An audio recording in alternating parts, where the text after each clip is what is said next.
ঈদ উপলক্ষে বৃহস্পতিবার থেকে সরকারি চাকরিজীবীদের ছুটি শুরু, তাই আগের দিন বিকেল থেকেই বাড়ি ফেরার তোড়জোড় তাদের। পরিবারের সাথে উদযাপনের আনন্দ ভাগাভাগি করতে ছুটছেন বাড়িতে। রেল, সড়কপথের পাশাপাশি নৌপথেও রাজধানী ছেড়ে যাওয়া মানুষের চাপ বাড়ছে।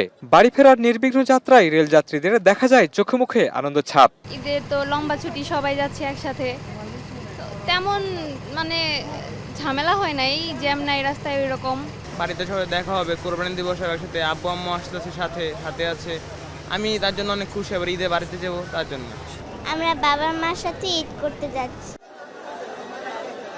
অন্যদিকে সড়কপথে যাত্রীদের চাপ বাড়লে যানজট ও টিকিট পেতে ভোগান্তিতে পড়েছেন যাত্রীরা। এ পথে যাত্রীদের বাড়তি ভাড়া নেওয়ার অভিযোগ উঠেছে, তবে বাস কাউন্টারের বক্তব্য বাড়তি ভাড়া নেওয়া হচ্ছে না। 800 টাকার নিচে 1 টাকা হবে না। আমি বললাম যে 700 টাকা নেন, 500 টাকার বার 700 টাকা নেন, তারপর আমার ক্যাসাল লাগাই দিল।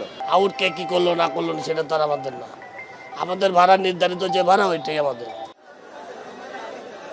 এদিকে যাত্রী চাপ বেড়েছে নৌপথেও। সন্ধ্যায় দক্ষিণাঞ্চলগামী লঞ্চগুলোতে অতিরিক্ত ভিড় দেখা যায়। যাত্রীদের অভিযোগ, গোপনে নানা কৌশলে নেওয়া হচ্ছে অতিরিক্ত ভাড়া। এরা কেবিনের একটা সিন্ডিকেট করে রাখে, যে কেবিন পাইল থাকলেও বলে যে নাই। যখন ভাড়া নিচ্ছে বা যাদের থেকে নিচ্ছে তারাও জানে যে ভাড়া বেশি নিচ্ছে, ভাড়া বেশি দিয়ে যেতে হবে।